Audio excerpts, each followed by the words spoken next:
Pocket FM. To unlock all the episodes, click the link in bio. If you die today, no one will be able to save your brother, and the opportunity to become the successor of the Addams family will be mine.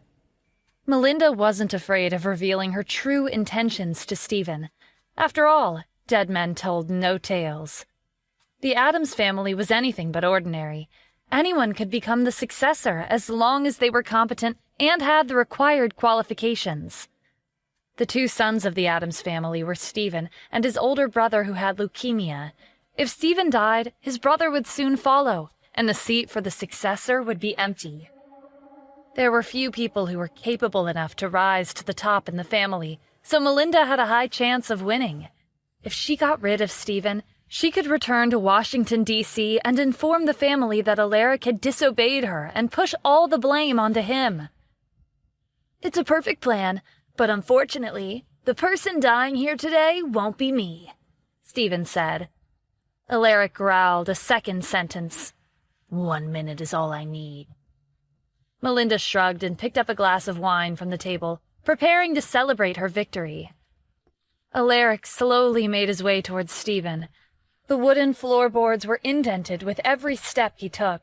When he was 1 foot away from Stephen, he swung his fist at lightning speed. Lucas, who had witnessed Alaric's punches before, knew that this was the end for Stephen. But the scene didn't play out as it had all those other times. Stephen didn't move to dodge. He stood in place and grabbed Alaric's arm, stopping him mid-punch. Alaric couldn't wrestle free from his ironclad grip. The corners of Stephen's mouth curved upward as he flung Alaric across the room. Stephen looked like he was taking a casual stroll around a park when he encountered a wild bear charging at him. To defend himself, he grabbed it by the scruff and tossed it aside like it was nothing more than a tiny pest. Stephen grabbed Alaric by the collar and lifted him up with one hand, slamming him against the wall. Melinda and Lucas watched with wide eyes as Alaric was pushed further and further into the wall, a mere few seconds away from being crushed alive. Lucas was so scared that his entire body was trembling. Alaric was frightened enough, but who would have thought that he would be helpless in front of Stephen? Flynn's eyes shone with excitement. Was this the strength that Stephen had used to turn a losing battle into a victory all those years ago?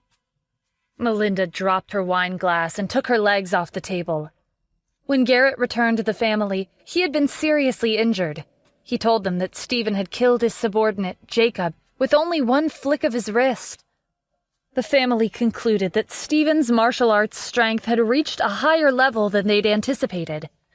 The Addams family valued strength above everything else, regardless of the members' statuses in the family or how many rules they had broken. As long as they were able to reach a level of strength that would be deemed satisfactory by the family, they would be held in high regard. Despite everything that had happened in the past, it wasn't impossible for Stephen to become the successor. This was precisely the reason why the Addams family had sent Melinda after Stephen. They wanted her to test his true strength. After taking care of Alaric, Stephen turned to Melinda. "It's your turn." Melinda panicked a little as Stephen walked up to her. A murderous glint flashed in his eyes. She hadn't expected him to have become this strong. He'd killed Alaric in one move. Melinda's brain was working overdrive as she tried to come up with a reasonable excuse to get out of this. She stood up and clapped. "Stephen, congratulations on passing the family's test. I instructed Alaric to attack you under the family's orders." Stephen narrowed his eyes. "What examination?" Good. She'd caught his interest. She had to continue acting.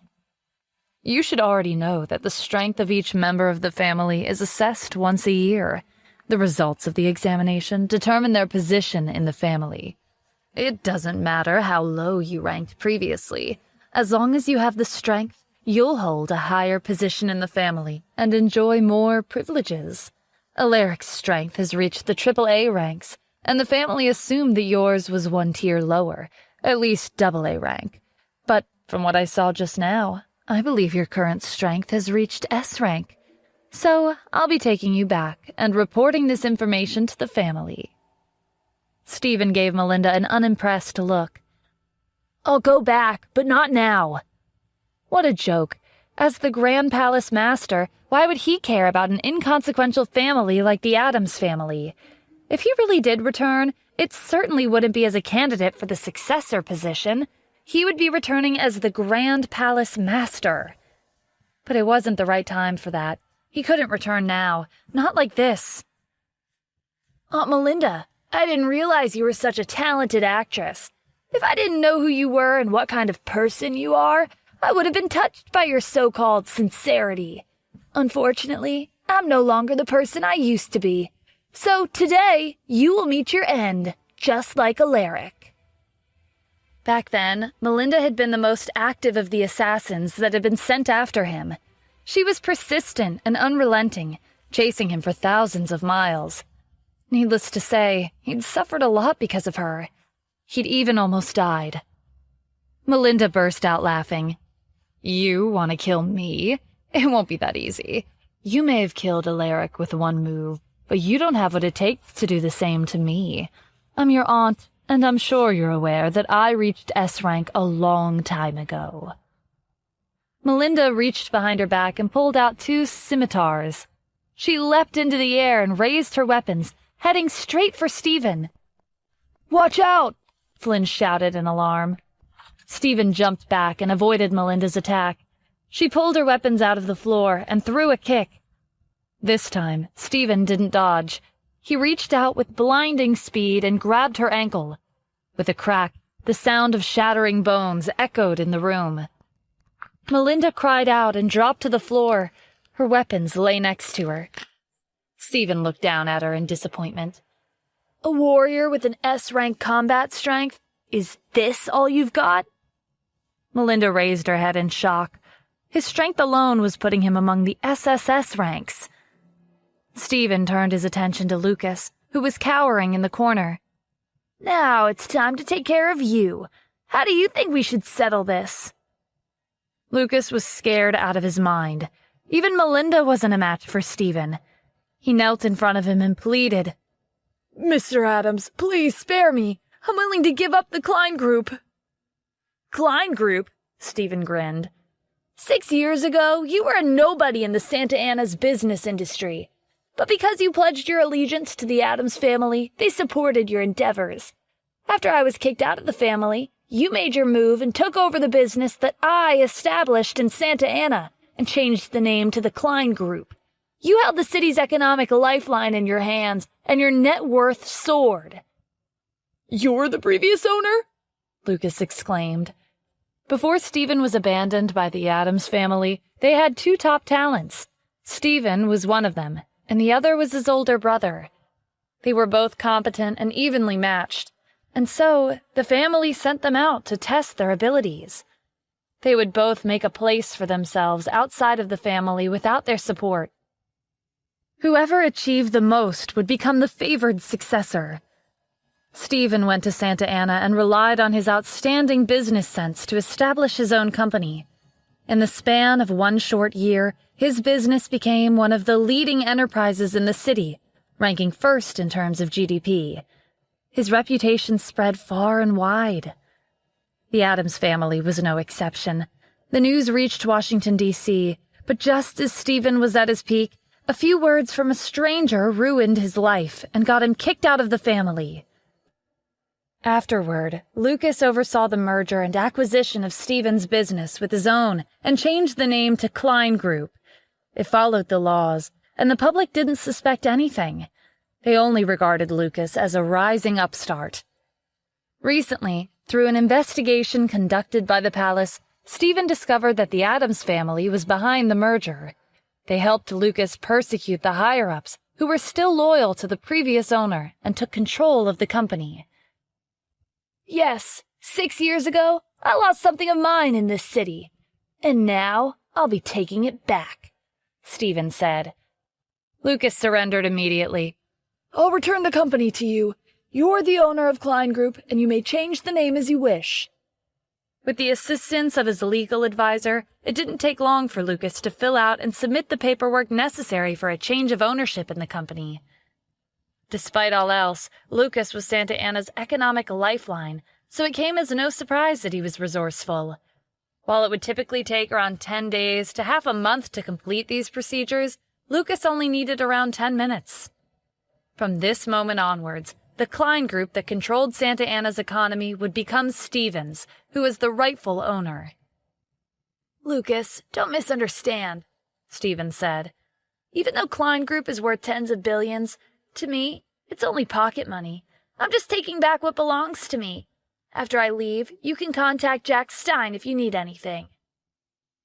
"Are you referring to Jack Stein, one of the richest people on the East Coast?" "Is there another Jack Stein as famous as he is?" "Mr. Adams, may I ask how you know him?" "He's one of my subordinates." Stevens' indifferent reply left Lucas at a loss for words. Jack Stein possessed wealth that was worth hundreds of billions, and he was even considered a distinguished guest to someone with authority at the national level. But he was only a subordinate to Stephen. But that would mean that Stephen was actually... Lucas scrapped the thought. He was not in a position to know his identity. When Lucas merged his own company with Stevens, he didn't do anything illegal. The most he ever did was order his employees around. So Stephen decided to leave him be. To be able to integrate the Klein Group into Santa Ana's economy and emerge as a top enterprise in the city while maintaining its ranking for so many years, Lucas could be considered a prodigy in the business industry. It wasn't convenient for Stephen to show his face, so he went to find one of the four great generals, Dennis Lucero, to replace Lucas as the CEO and carry out the operations of the Klein Group. As someone who lived his life on the battlefield, Dennis said he couldn't do it. "Mr. Adams, I would gladly accept if you wanted me to fight, but I don't have a talent for running a company." Stephen patted Dennis on the shoulder. "You just need to play the part. I'll be the one making the decisions. Don't worry about the business side of things." "Okay, if you say so, I'll do my best," Dennis said. The next day, Lucas and Dennis, on behalf of Stephen, held a press conference and officially announced that Lucas would be resigning from his position, and Dennis Lucero would become the new CEO of Klein Group. Lucas was a bundle of nerves, and he had only relaxed after the press conference was over.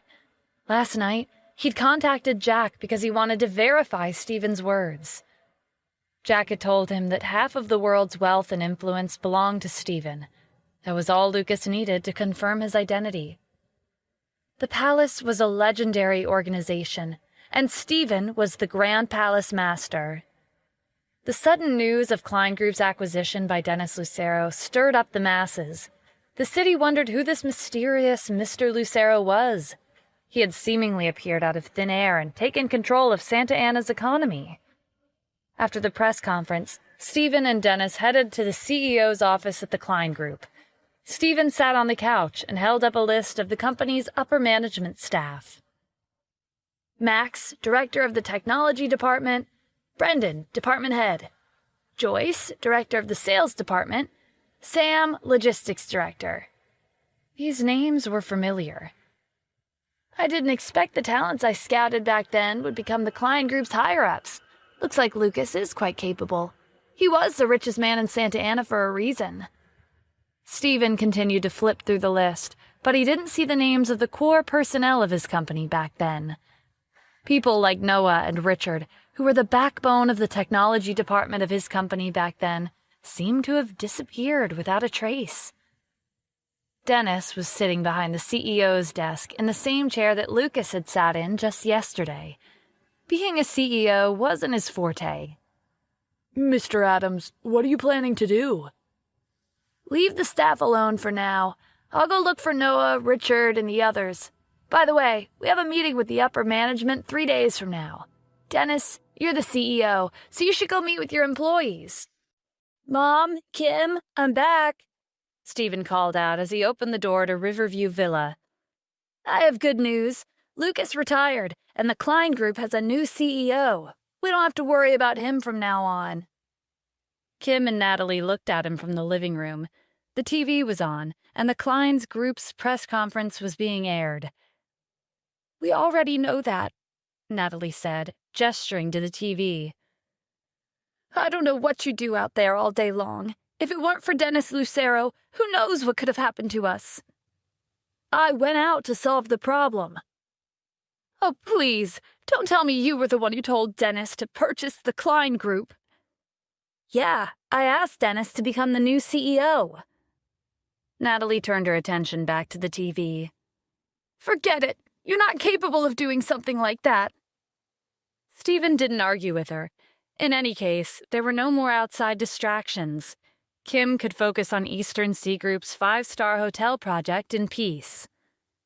Kim didn't show it, but she was curious about Dennis. She had a feeling that he and Stephen were acquainted. Kim, I have a few friends in Santa Ana who I haven't seen in a while, Stephen said. I have nothing to do in the afternoon, so I'm planning on heading over and hanging out with them. Okay, have fun. Stephen left the house and decided to look for Noah first. Even though both Richard and Noah worked in the technology department 6 years ago, he could only find Noah using the Klein Group's resources. He couldn't find any information on Richard. In the past, Noah's position in the company was only second to Richard's. But in the present, Noah was in dire need of money. He ran a grocery store in one of the poorer neighborhoods in Santa Ana, and business was not going well. Stephen couldn't figure it out. Back then, Noah had received an annual salary of several million. Even if he resigned from the company, he should have still had quite a bit of savings. And so, Stephen decided to look into it himself. When he got out of the cab, he saw Noah sitting in front of the grocery store's counter. 6 years ago, Noah had been in the prime of his youth and had a positive outlook on the future. But there was no trace of that optimism now. Noah was in his 40s. His hair was gray, and his face was haggard. Stephen almost didn't recognize him at first glance. "Noah?" he called out. His voice was tinged with uncertainty. Noah turned and recognized him with one look. He was surprised to see him. "Mr. Adams, is that you?" Noah was thrilled to see his old boss again. He brought out a stool and invited Stephen to take a seat. Stephen sat down and looked around. The wallpaper, furniture, and floorboards were all faded and aged. A woman came out of one of the back rooms. She was wearing heavy makeup and was dressed extravagantly. She seemed out of place in this dusty old grocery store. The woman peered outside. "Noah, are you here yet?" Noah frowned. "Mary, can't you see that Mr. Adams came to visit us? Do you only care about that adulterous man of yours?" After some thought, Stephen recognized her. Mary used to be one of his company's employees. At that time, she and Noah had been in a relationship, but she was fired because she kept every man she came across at work using her appearance. After the company let Mary go, Noah was still deeply in love with her, and he ended up marrying her later down the line. Mary looked at Stephen in disdain. "Don't be so harsh, Noah. Did you forget? Mr. Adams was the one who tried to break us apart. If it weren't for his bankruptcy back then, would you have been able to marry a beautiful woman like me? Oh, right. I heard that he went to Los Angeles after he went bankrupt and became the son-in-law of the Cassidy family. He freeloads off his wife and fools around every day. So what's the matter, Mr. Adams? Did you come here to complain to Noah? Or maybe you're here to borrow money from us?" Noah looked like he was on the verge of losing it. "Can't you be polite for once?" Mary ignored him. "I'm telling you right now, if you came to borrow money, you can forget about it. Noah's assets are with me, and I'm in charge of them." From Mary's haughty attitude and her fancy outfit, Stephen understood why Noah was so short on cash. Pulled up in front of the grocery store and honked several times. The car door opened, and a man in a suit stepped out. Stephen recognized him. His name was Max, and he used to be one of the lower-ranking employees at his company. But now he was one of the higher-ups of the Klein Group. Max was the director of the technology department. Mary sauntered over to the car with a smile. "Max, you're finally here. Where are we going today?" Max pretended like he didn't see Noah and brazenly wrapped his arm around Mary's shoulder. Mary leaned into his chest. "You're so dirty-minded." Noah could only helplessly watch the two of them flirt right in front of him. Stephen stood up. "Max, don't you think you're going too far? Noah is Mary's husband. Why are you acting like he doesn't exist and flirting with her in front of so many people?" Max finally noticed Stephen's presence. "Mr. Adams, it's been years since we last saw each other. How have you been?" His tone was polite, but Stephen noticed the underlying ridicule. "Yes, it has been a while, and it seems like your personality is only getting worse as time goes on." Max laughed and gave Mary a hug. "Personality is worth nothing, and Mary was the one who sought me out. She came to me herself, so why would I refuse? Compared to Noah..." Noah lowered his head in shame. There was nothing he could say to defend himself. "Noah, why don't you just get a divorce?" Stephen asked. Mary was amused by his ridiculous suggestion. "Divorce? No way. Besides, he wouldn't dare divorce me. If I leave him, he'll have nothing left." Noah heaved a sigh. "Mary, what's wrong with you? You already have his money. Why can't you just let him go? Are you doing this on purpose?" Mary wrapped her arm around Max's waist. "Yeah, I'm doing this to torture him." Max chuckled. "Noah, I'm taking Mary out to eat, and I'll give her the life and happiness that she wants. Since you're not capable of... I'll do it for you. Speaking of which, you should thank me for going out of my way." Max shifted his gaze to Stephen. "It must be fate that we're all meeting again after all this time. I'm meeting up with Brendan, Joyce, and Sam tonight. Why don't you join us so we can reminisce about the good old days?" Max, Brendan, Joyce, and Sam were all talented people that Stephen had high hopes for. 6 years ago, Stephen had planned training for them to prepare them for a promotion. But before he had the chance to oversee their training and promote them, he was kicked out of the Addams family. It had been 6 years since they'd last gathered. Max had become an entirely different person, and Stephen was curious as to what the others were like. "Okay, I'll be there," he said. "King's Hotel, private room 501. See you later." Max opened the car door for Mary and drove off. When they were on the highway, Mary turned away from the window. "If you let me divorce Noah, we could live together." "Not yet. Richard and Noah have the technology that I need. No one else knows where it is. Richard's whereabouts are unknown, and only Noah knows about it now. Without that technology, my position as the director of the technology department is at risk. Also, Dennis took over the Klein Group so suddenly. He has to be an extremely wealthy person to manage such a feat. If I get my hands on that technology and give it to Dennis as a gift, he might give me a promotion as a reward. When I have a firm footing in the company, you'll divorce Noah, and we'll get married. Isn't that a good idea?" Max's flowery words strung Mary along. "You've thought that far ahead? I'm so happy. But Noah does nothing but sigh in front of the store every single day. He's like a dead man. I can't get through to him." Max focused on the road to hide his smirk. "That's why you have to speed things up." At the grocery store, Noah sat back down behind the counter. "Mr. Adams, I'm sorry for letting you down." "Noah, listen to me. Get a divorce and cut ties with her." "I would if I could, but she has all my assets in her hands. If I divorce her, I'll have to live on the streets." When Noah and Mary were engaged, he loved her so much that he let her write down her name whenever they purchased a car, house, or other valuables. What surprised Stephen the most was that before their marriage, they'd even signed an agreement, which stated that if Noah suggested a divorce, all of his assets would belong to Mary. Whether she had an affair or not didn't matter. He would be penniless if he divorced her. Stephen finally understood why Noah was stuck in this neighborhood and living an aimless life. "It'll be fine. So what if you sign that agreement? As long as I'm here, I won't let you starve to death. I'm back now, and I've even taken back my company. I hope we can work together as we did 6 years ago. I've learned from my mistakes, and this time, I won't let what happened back then happen again." Noah suddenly looked 10 years younger. His expression was radiant. Mr. Adams, are you going to make a comeback? I heard a mysterious rich man named Dennis Lucero acquired the Klein Group this morning. Could it be? Yes, that was my handiwork.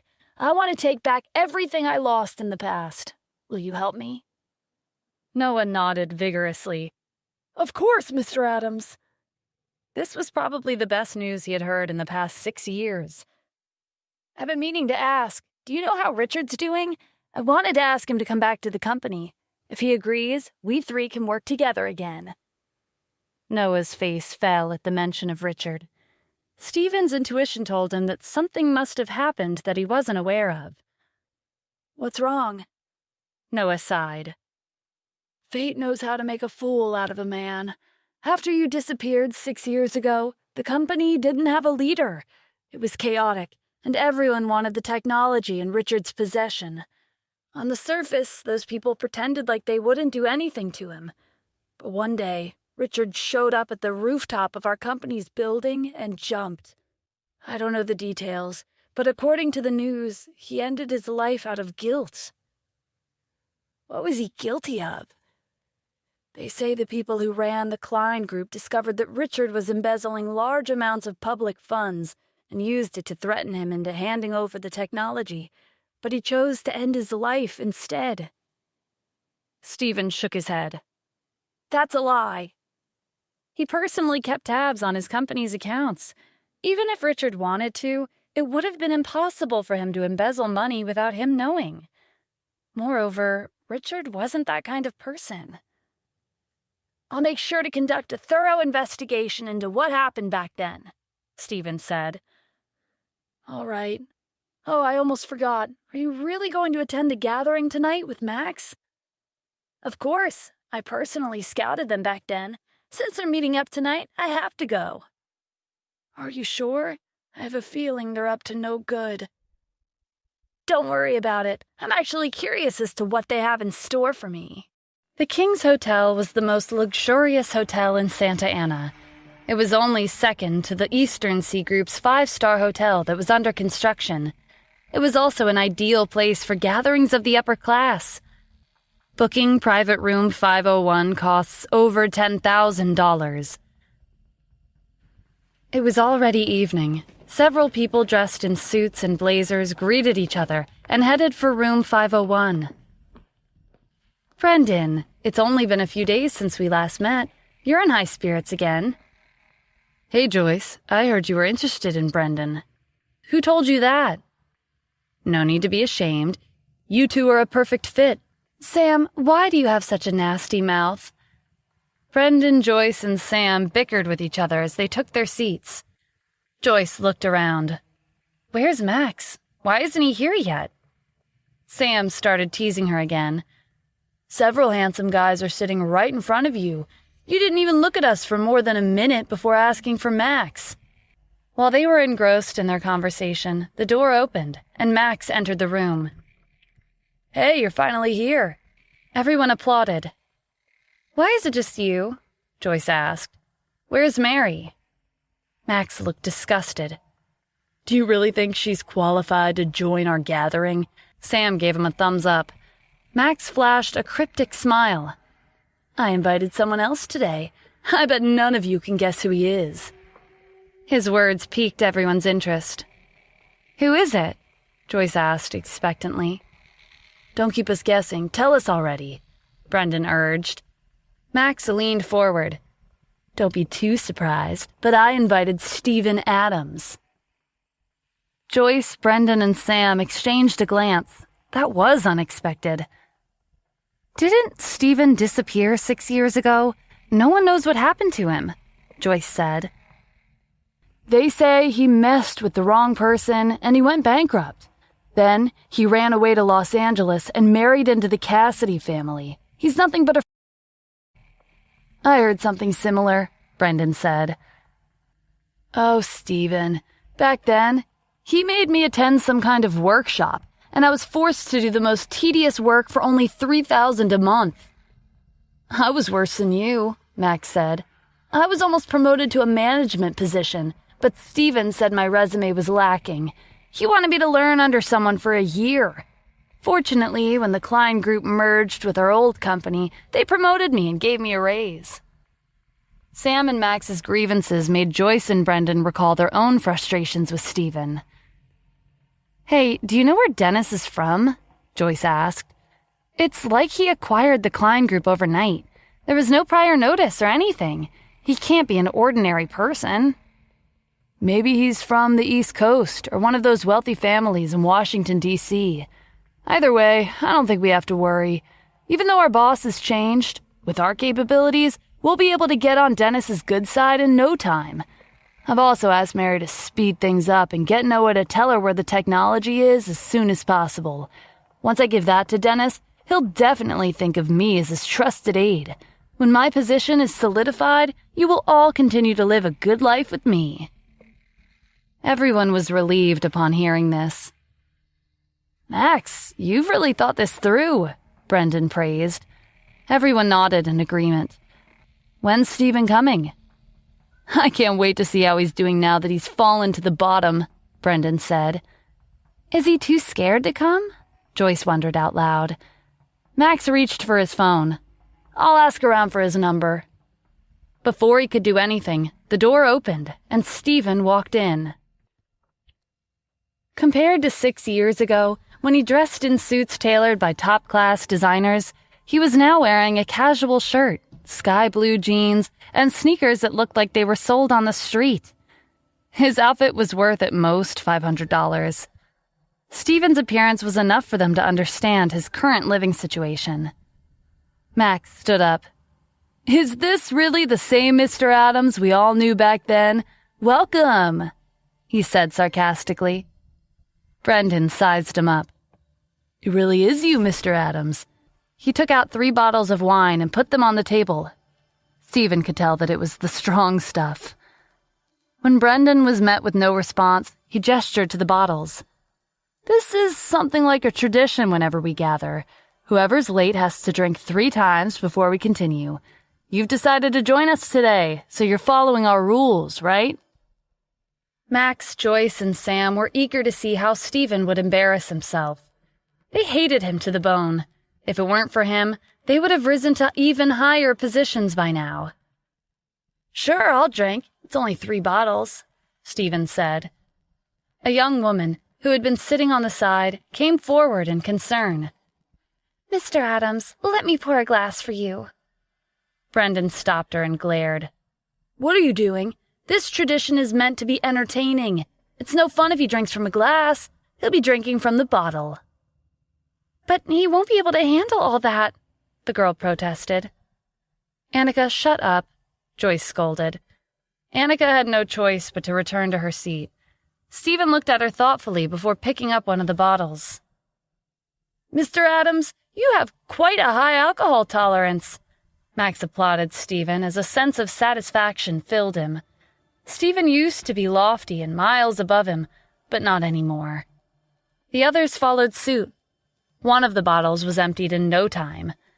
Steven picked up the second bottle and swallowed. In less than a minute, the wine was gone. Steven was calm and composed.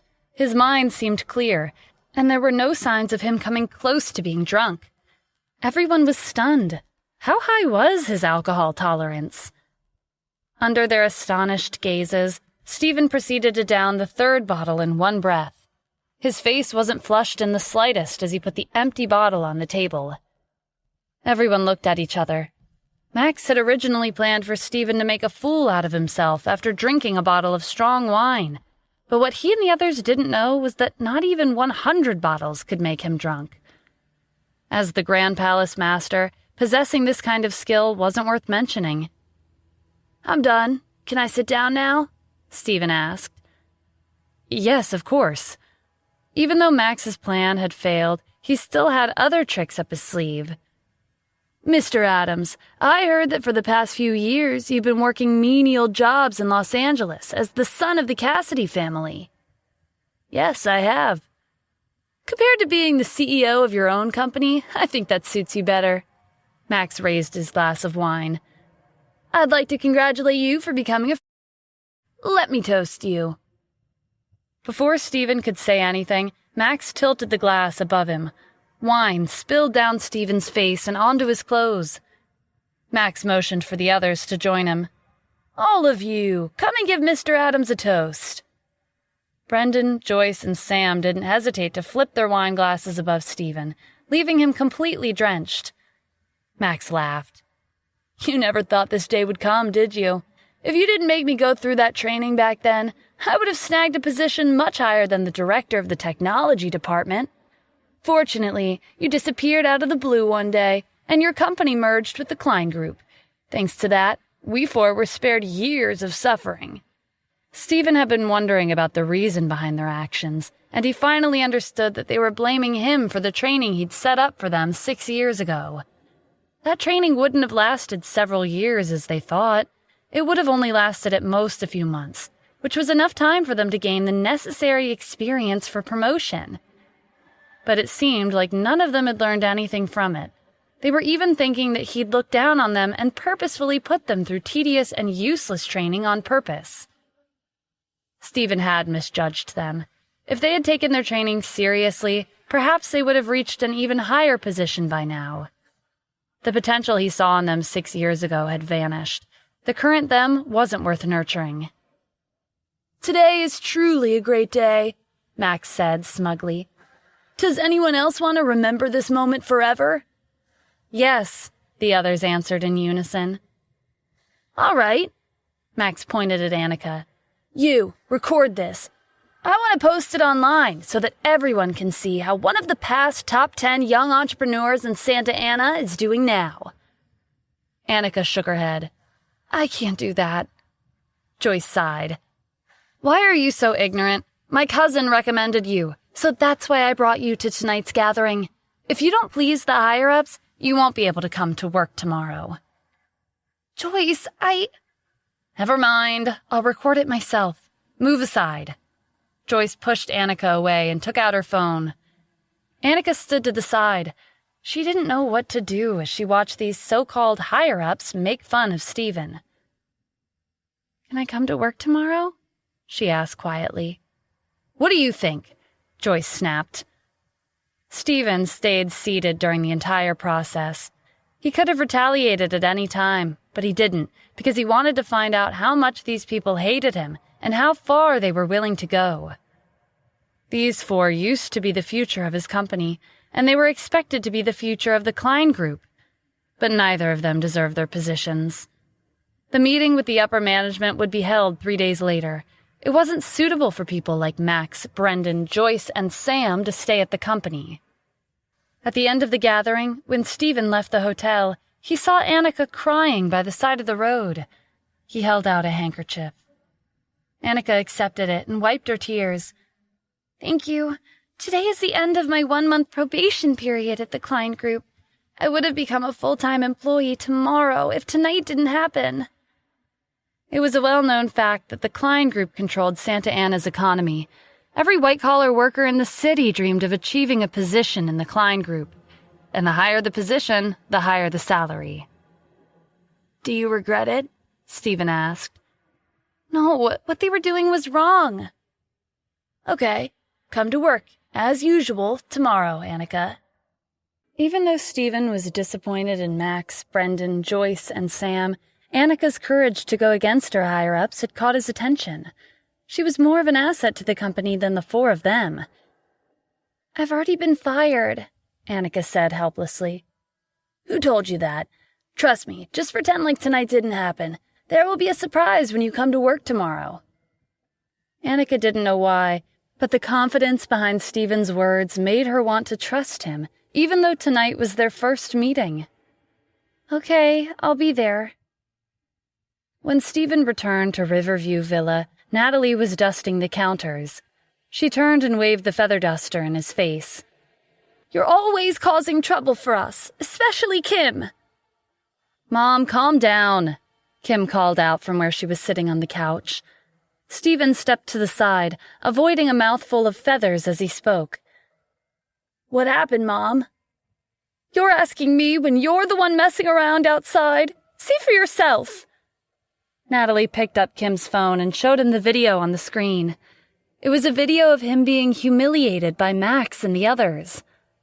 Stephen realized they'd sent the video to Kim. Kim is the vice president of Haynes Industries and the Cassidy Group. Her reputation is important. But you, on the other hand, barely had an image to maintain in the first place. You idle around all day long.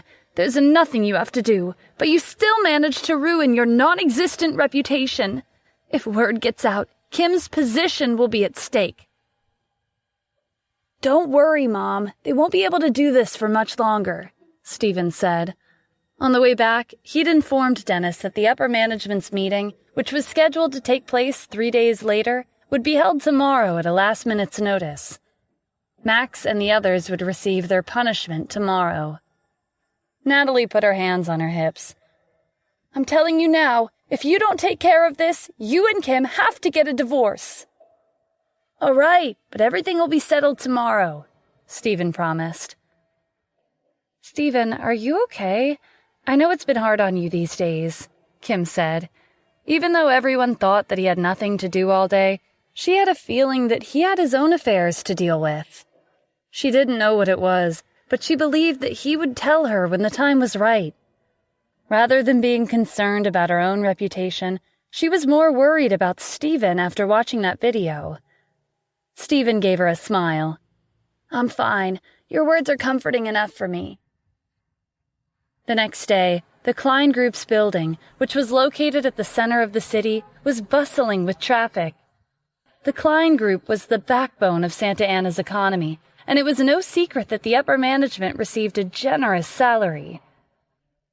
Today was the first meeting that Dennis would hold with the upper management staff after becoming the new CEO of the Klein Group. The upper management was eager to meet with their mysterious new boss. His impression of them would determine their future position in the company. Max, Brendan, Joyce, and Sam were one of the first to arrive. Shortly before 8 o'clock, all of the upper management staff were gathered in the conference room. Dennis was the only one missing. Everyone had started to gossip about their new boss all at once. I heard Dennis is from a wealthy family in the East Coast. That's how he was able to buy the Klein Group overnight. A boss like Dennis would value competent employees the most, like the director of the technology department, Max. He's a core member of the Klein Group, and I bet Dennis will hold him in high regard. You're too kind, Max said. Don't forget about Joyce, the director of the sales department. She achieved billions of transactions on her own. Dennis will be relying on her a lot. I was only able to take care of hundreds of millions of orders and win the trust of the customers because of how well our products are made, Joyce added. Brendan, the department head, ensures that all products are of high quality. Brendan chuckled. You flatter me. In my opinion, logistics is imperative to a company like ours. I believe Dennis will think highly of Sam, our company's logistics director. A round of compliments ensued. The four of them were filled with pride as they listened to the rest of the staff praise their achievements. Dennis has probably taken notice of you guys already. That's why he was so impatient and pushed up the date of the meeting. He couldn't wait to meet with you all. While the upper management staff were engaged in a heated discussion, pulled up in front of the Klein Group's building, Dennis and Stephen had arrived. These clothes are so stuffy. I'm never getting used to this, Dennis complained as he got out of the car. You'll get used to it eventually, Stephen replied with a smile. They entered the building and saw Annika waiting for them. She was surprised to see Stephen with Dennis. Annika realized why Stephen had been so confident last night when he told her to come to work today. He was acquainted with their new boss. On closer inspection, Dennis was handsome, but Stephen wasn't too bad either. Annika found herself admiring their good looks as they walked over. Annika, come with me, Stephen said. We'll head up to the office to make preparations before attending the meeting. Dennis went ahead to the conference room on the top floor. The executives heard the sound of footsteps outside the room and fell silent. They were anticipating their meeting with their new boss. Dennis, who was dressed in a designer suit, opened the door and attracted everyone's attention. He walked to the front of the room and scanned the crowd. Nice to meet you all. I'm Dennis Lucero, and I'm the new CEO of the Klein Group." The conference room was filled with warm applause. "Mr. Lucero, welcome to the Klein Group," Max said. With him taking the lead, everyone else followed. Dennis smiled and held up a hand. The applause died down. "I did acquire the Klein Group, and I am the CEO, but I'm not the owner. I'm like everyone else in this room. I'm just an employee. The only difference is that I'm in a higher position. Like all of you, I also have my own boss." Everyone was shocked by this news. There were rumors that Dennis was wealthy, and for him to have his own boss to answer to meant that there was someone powerful behind the scenes.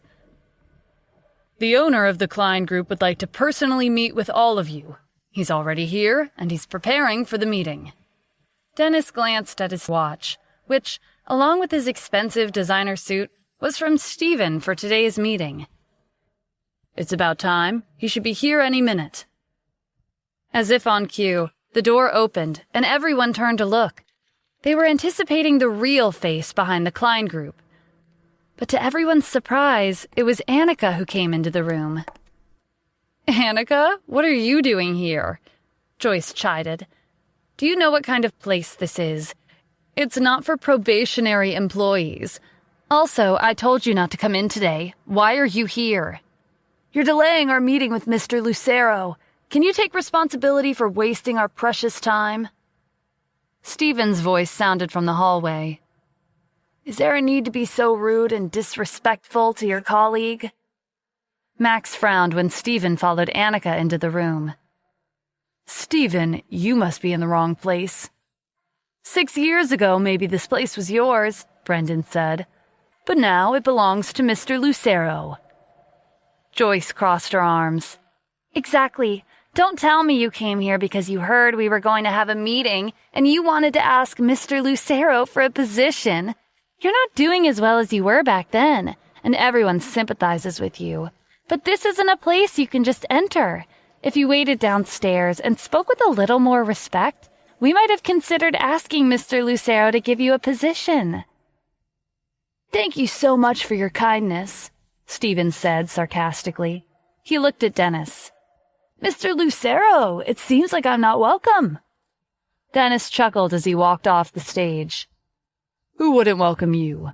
Everyone, I'd like to formally introduce the owner of the Klein Group, Mr. Stephen Adams."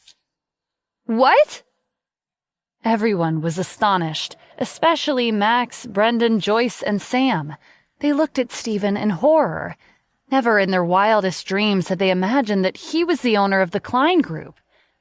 To be able to acquire the Klein Group overnight without any advance notice was not an ordinary achievement. In other words, Stephen was no longer the same person he used to be. In fact, he was even more powerful than 6 years ago. Last night, the four of them humiliated Stephen and even recorded a video that they sent to his wife. Stephen was disappointed as he scanned their faces. "Why are you so scared? Max, Brendan, Joyce, and Sam, you four are the pillars of the Klein Group." Stephen's words weren't patronizing, but the four of them felt the immense weight behind them. They scurried out of their seats and lowered their heads in front of him. "Mr. Adams, we're very sorry. We were blind."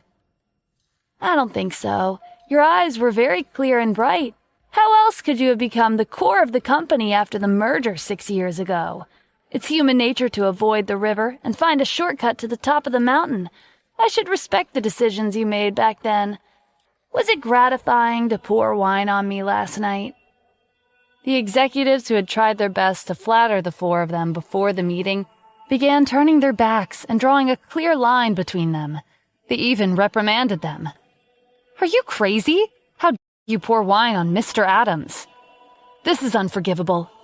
In my opinion, they deserve to be punished." Stephen snapped his fingers. "Today, I'll return the favor. From today onwards, Max, Brendan, Joyce, and Sam are released from all of their responsibilities at the Klein Group. Don't show your faces here ever again." The four of them didn't question Stephen.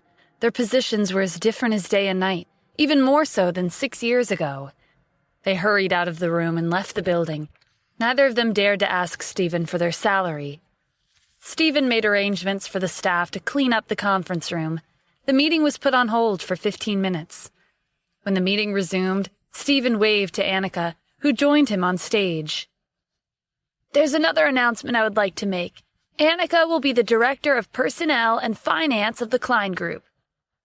This was the last thing that Annika was expecting. She thought Stephen would announce that she'd passed her probation period. Who would have thought that he would appoint her as the Director of Personnel and Finance? She was rising through the ranks way too fast. Mr. Adams, I'm not qualified to hold such an important position. I'm sure you can do it. If you need any help, Mr. Lucero will assign you an assistant. Work hard. Don't disappoint me. Stephen had so much confidence in her abilities that Annika could only agree. After a round of applause, Stephen made his third announcement. The Klein Group will be renamed to the Wyvern Group. In half a month, there will be an event to publicly announce our company's changes to the public. Mr. Lucero will take care of all the business dealings. I won't be stepping in unless it's necessary. Please give him your full support. Stephen was the owner of the Klein Group, and he was the one behind the overnight acquisition of the company. Changing the name was normal since he was the new owner, but giving Dennis full authority was equivalent to giving him the entire company. Could it be that Stephen didn't think too much of Santa Ana's economic lifeline? How powerful was he really? After making his announcements, Stephen left the conference room. Even though Dennis didn't know how to manage a company, Stephen had written down a plan for him beforehand. If he followed the plan, the meeting would conclude without a hitch. 2 hours later, the meeting was finally over. Because of Dennis's warning, no one in the company knew about Stephen's identity except for the top executives. They were only aware that a mysterious person was supporting Dennis from behind the scenes. The first thing Dennis did when he returned to the CEO's office was stretch. "My back hurts," he muttered. "Fighting on the battlefield is easier than giving a speech while sitting in the same spot for 2 hours."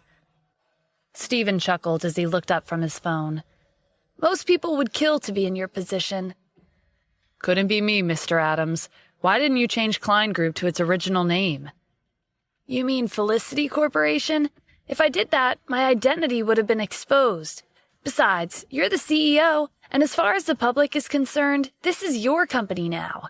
Don't you think Wyvern Group suits you more than Felicity Corporation? Dennis shrugged as he took a seat on the opposite couch. "I don't have an eye for these things." Stephen laughed. How did the investigation on Richard go? "I did some digging and found Richard's mother. She runs a tofu stall for a living," Dennis replied. "He was likely framed," Stephen said. "Yes, there's a high possibility. At that time, there was an information broker who specialized in the trade of confidential information. He expended a lot of effort to record the masterminds who plotted against Richard. He originally wanted to sell this info, but the Klein Group rose in power, and everyone was too afraid to go against them. In the end, the case is ruled and buried." Does this recording still exist? For someone in his field, there's a high chance that he still has it. While the information he obtained isn't useful in the present, it could come in handy 10 years or maybe even 20 years later. If we get our hands on this recording, we'll know what really happened to Richard back then. All right, there's no time to lose. Let's go meet with this information broker. On the surface, the information broker, Peyton, was a club owner, but his real business was the buying and selling of confidential information. Since Stephen and Dennis didn't have an appointment, Peyton didn't know what kind of information they wanted, but he wouldn't turn anyone away as long as they could afford it. You two don't look familiar. You're not from Santa Ana, are you? And if we aren't? Stephen asked. Don't tell me you only do business with the locals. Not really. I welcome anyone who requires my services. As long as you have the money, I won't refuse you, Peyton replied. We're the ones who came looking for you, so naturally, we won't let you down. Great. I like doing business with straightforward people. So tell me, what kind of information are you looking for? If it involves something that has happened in Santa Ana, no matter how secretive it is, I'll have it in stock, Peyton asked. Stephen leaned forward on the counter. Then you should know about the Felicity Corporation's bankruptcy 6 years ago, right? Peyton was surprised to hear Stephen talking about Felicity Corporation. This was the name of Klein Group's predecessor before they merged, and it had only been 2 days since Dennis Lucero took over the Klein Group. Peyton knew everything that was going on in the city, but not this time. He hadn't figured out why Lucas Klein had stepped down so suddenly and handed over his position as CEO to Dennis Lucero. "Are you Mr. Lucero?" Peyton asked suspiciously. "Who I am is none of your business. I'm only here for the information I need," Stephen said. "Then what do you want to know?" 6 years ago, when Felicity Corporation went bankrupt, Richard, the acting CEO and the director of the technology department, committed suicide by jumping off the building shortly afterward. But I know that this isn't the whole truth. A few members of Felicity Corporation colluded and plotted against Richard, forcing him into a corner and leaving him with no choice but to end his life. Peyton listened intently. This was something that he did know, and he had a record of this conspiracy. It was useless back then because the Klein Group was too powerful. Everyone was afraid of inciting Lucas's wrath, so no one dared to buy the recording. "Why are you here if you already know everything?" "Because I don't have evidence. When you caught wind of the conspiracy 6 years ago, you sent someone to eavesdrop and record their schemes. This recording will bring the truth to light," Stephen asked. "So, you're here for this recording. Well, you're right, I do have it. To think that after 6 long years, it's finally going to be of use. But you see, every piece of information has a price," Peyton replied. "I know your rules. Name your price," Stephen said. Peyton smirked as he held up a hand. Stephen thought for a moment. 5,000? That's a little too much, but the recording is useful to me, so I guess it is a reasonable price. He turned to Dennis. "Do you happen to have 5,000 in cash?" Peyton tapped the counter to get their attention. "Wait, I think you've misunderstood me. 5,000 isn't enough to do business with me. If this gets out, my customers will take advantage of our future transactions. The minimum I charge is 50,000. 50,000, huh? That's an acceptable price, too. Even if Peyton charged 500,000, it would still be worth nothing to Stephen. Seeing that Stephen was still not enlightened, Peyton decided to be upfront. "I'm talking about 500 million. 500 million? Dennis repeated in annoyance. "Are you taking us for fools?" "That's my price. Take it or leave it. If you can't afford it, then I'm sorry." Peyton pointed at the door. "The door is over there. Do you want to leave?" Stephen wasn't angry. Instead, he was still smiling. "We're talking business here. If you're charging 500 million, you should at least tell me why it's so expensive." "Sure, it's no secret. This recording concerns the Klein Group. Even though Lucas Klein is no longer in the company, he was in control of the city's economy for 6 years. During this time, no one dared to cross him. Giving you this recording will put me at risk, so my offer of 500 million is reasonable. Think of it as my insurance." "You're not wrong," Stephen said. "To me, this recording is worth far more than 500 million, and that amount is just pocket money. It's too bad I don't want to give it to you, though. You see, if I spend 500 million for a recording and this gets out, my reputation will go down the drain. So how about this? I'll give you 50 cents at most." Peyton narrowed his eyes. "Twisting my words and throwing them back in my face. You're messing with the wrong person. I'll give you 2 choices. 1, take out 500 million for the recording, and I'll pretend I didn't hear what you said just now. 2, kneel before me and apologize. Otherwise, don't even think about leaving unscathed today." Stephen took his arms off the counter. A cold smile played on his lips. "You may know everything in this city, but you're too arrogant for your own good." "I assume you're choosing neither? Okay, then. I did give you a choice. You're the one who didn't take it." Peyton clapped his hands. At his signal, his men rushed into the club and surrounded Stephen and Dennis. Peyton's lackeys were barehanded, but from the looks in their eyes, Stephen and Dennis knew that they'd killed before. "I'm sure you've been curious. I run a club to disguise my real business, and with all the information I've sold over the years, how am I still living a comfortable life?" Peyton jerked a thumb towards his bodyguards. "It's because of them. They're skilled mercenaries from around the world. Each one can hold their own against a fight with 10 people. Even Trent and Sergio wouldn't last against them. Stephen knew that Peyton wasn't lying. These mercenaries had fought and lived through the flames of war. Their killing intent couldn't be concealed. Scared yet? The smart thing to do would be to kneel. Perhaps I can consider sparing your lives. Stephen grinned. Me? Scared of a group like that? I don't think you know the true meaning of fear. He motioned for Dennis to come closer and whispered, "It's been a while since you last had a good workout, right?"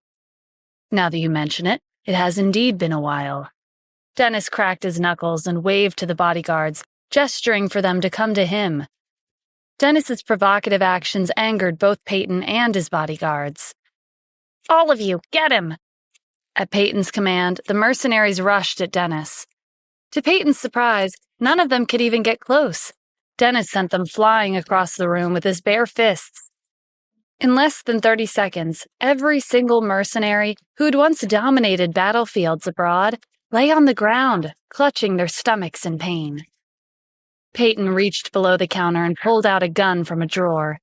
Before Peyton could aim the gun at Dennis, he shot forward like lightning and appeared in front of him. Dennis snatched the pistol from his hand and dismantled it. Then, he dropped the parts back on the table. The entire process only took 20 seconds. Dennis smiled at him as if he hadn't broken a sweat. "Are you done?" Peyton was frozen in place. Dennis's strength had exceeded his expectations. Even if 100 mercenaries were here, none of them would stand a chance. Peyton raised his hands in surrender. One of the mercenaries on the floor, who had been active on the battlefield for a long time, recognized Dennis. "I know him. He's one of the 4 great generals, Dennis Lucero." The 4 great generals were invincible on battlefields across the world. They were a nightmare for mercenaries.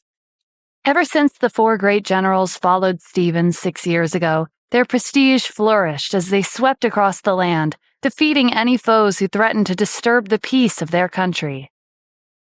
The mercenary sat up and got on his knees. He apologized to Dennis and asked him to spare his life. When the rest of the mercenaries saw their leader submitting to Dennis, they did the same and apologized. It wasn't just the mercenaries who were afraid. Peyton was also racked with fear. He had heard of the world-renowned 4 great generals. Never in his life would he have imagined one of them to be standing here today. If Dennis was enough to scare his bodyguards into submission, then how strong would the man standing next to him be? He seemed to have a higher status than Dennis. Could he be? A terrifying title popped into Peyton's mind. He stepped out from behind the counter and fell to his knees. Sir, please have mercy. Stephen looked on impassively. "Bring me that recording." "I'll get it right now." Peyton hurried to the back room and fumbled through the boxes to dig out a dusty cassette tape that he had stored for 6 years. He ran back out and held it to Stephen with trembling hands. Stephen took it and turned to Dennis. "Give him the money." Peyton quickly waved his hands. "No, it's okay. I'll give it to you for free." "Is this how you run your business? You open your doors, but you don't want compensation. How will you support yourself? We're doing business here, so I'll give you what you deserve. I told you 50 cents before, so that's what you'll receive." Dennis had already reached into his pocket. He took out 5 dimes and dropped them into Peyton's hands. Peyton didn't dare refuse. It was only when Stephen and Dennis left the club that he leaned heavily against the counter, feeling like their encounter had drained the life out of him. Stephen and Dennis returned to the company and inserted the tape into the VCR at the CEO's office. Voices sounded from the TV speakers. "That stubborn idiot, Richard. He won't budge no matter what we say. We have to think of a good way to deal with him. Caroline, you're his girlfriend, and he trusts you. Got any good ideas?" "I know him well. Even if his life is at risk, he'll never sell out Stephen. He's so loyal to him that no amount of money can convince him." "What should we do then?" "Richard may be loyal, but he does have his weaknesses. I have an idea. He cares deeply about his mother, so I'll use her to threaten him. He'll definitely give in." "I didn't expect you to be so cunning, Caroline. All right, let's do this. As long as we get that technology, our future in the Klein Group will be secured. Stephen pressed the pause button and threw the remote on the table. Anger flashed in his eyes. I didn't think Richard's girlfriend, Caroline, and his closest friend, Frank, were behind his death. If it weren't for this recording, no one would ever know the truth. I won't let them get away with this. Dennis, find out where they are now. From the recording, Caroline and Frank had devised this scheme to solidify their positions at the Klein Group, but Stephen hadn't seen them during the meeting with the upper management staff. Dennis left the room to investigate Caroline and Frank. As one of the 4 great generals, it wasn't difficult for him to find them. Soon, he returned. Did you find anything? Stephen asked. Who would have thought? The world is really small. Mr. Adams, do you remember how after you acquired the Klein Group, there were a few people who rushed to come here and negotiate business with us? Of course, they were from Star Media. The news hadn't been released to the public yet, but they somehow found out through their connections and came to see us. Their boss probably isn't your typical CEO. A thought crossed Stephen's mind. Wait, are you implying that... Dennis chuckled. It's exactly what you're thinking. The current CEO of Star Media is Caroline, and Frank is the owner. No wonder. Everyone who followed me back then was charismatic and had a good business sense. While most would get a better grasp on the situation before making a decision, my people would have already taken the opportunity. I wonder how Caroline and Frank would react when they found out that I'm the owner of Wyvern Group. What's our next move? Dennis asked. I'll be visiting them, of course. 6 years ago, they forced Richard to jump off a building, and after his death, he was ridiculed by the public for a crime he didn't commit. They should take responsibility for what they've done. Understood, Dennis said. He made an appointment with Caroline, and the two of them headed out. Star Media was also located at the center of the city. It wasn't far from the Wyvern Group. As Stephen and Dennis entered the building and walked across the lobby, they noticed a conspicuous poster of Caroline pasted on the wall. It included a short biography of her life before she became a successful businesswoman. Besides the huge poster, there were also various awards that Caroline had received, displayed in the hall on the first floor. Stephen scoffed as he stared at the large poster on the wall. Caroline had only gotten to this position by using Richard as a tool. Dennis went to the front desk and spoke to the receptionist. Hello, I have an appointment with Miss Caroline. The receptionist made a call to confirm before standing up. Please follow me. She led Stephen and Dennis to Caroline's office on the 18th floor. The receptionist knocked on the door and announced their arrival. Caroline's voice came from inside the office.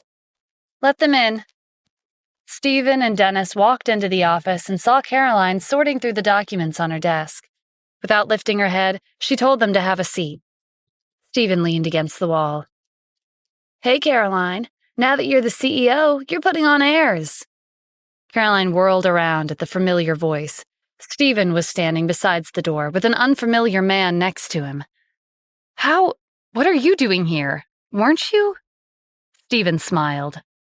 No, I'm not dead, but I bet you and Frank hoped that I was. Am I right? A voice sounded from another room in the office. Caroline, is there a guest? A man came out, strapping on his belt and suppressing a yawn. It appeared that he had just woken up. Frank turned towards the door, and his eyes widened in shock. Stephen, is that you? Stephen looked at Frank and then back at Caroline. Seems like you two already live together. Frank's expression hardened as he spoke with a tone that he reserved for his clients. That's none of your business. Why are you here? Official and personal reasons, Stephen said. If it's official business when you suddenly disappeared without a trace 6 years ago, your Felicity Corporation merged with the Klein Group and was left with no leader. That had nothing to do with us. Without waiting for Stephen's reply, Frank continued. As for personal matters, Richard has been dead for 6 years, and longing for a dead man is useless. Caroline and I fell in love with each other. There's nothing wrong with living together. Stephen waved his hand dismissively.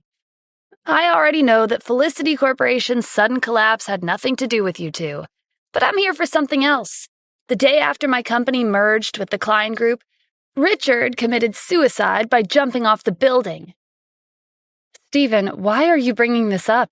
The authorities already determined that he made that choice because his embezzlement of public funds was exposed. He felt guilty, and he didn't want to implicate his family. That is what the reports say, but there's another version. Frank tensed. Did Stephen know what he and Caroline did to Richard all those years ago? What nonsense are you talking about? I'll let you two see for yourselves. Stephen took out his phone and played the recording that he'd made a copy of earlier.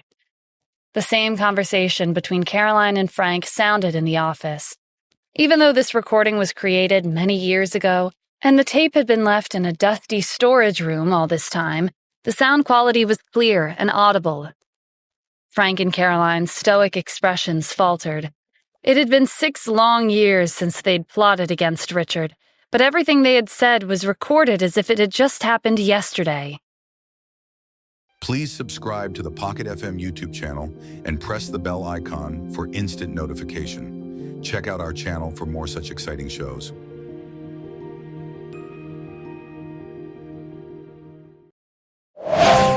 Pocket FM. To unlock all the episodes, click the link in bio.